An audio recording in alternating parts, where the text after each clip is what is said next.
You ask Tiger to solve. This deals with linear equations with one unknown. The final result is w equals 18. Let's solve it step by step. Simplify the expression. Expand the parentheses.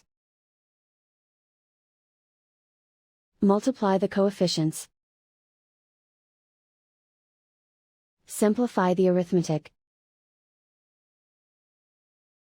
Group all w terms on the left side of the equation. Add 17w to both sides. Group like terms. Simplify the arithmetic. Group like terms.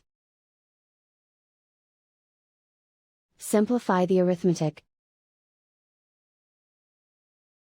Group all constants on the right side of the equation. Subtract 57 from both sides.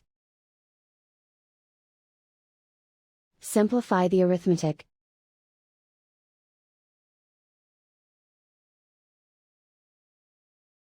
Isolate the w. Divide both sides by -4. Cancel out the negatives. Simplify the fraction. Cancel out the negatives. Find the greatest common factor of the numerator and denominator. Factor out and cancel the greatest common factor. And so the final result is w equals 18.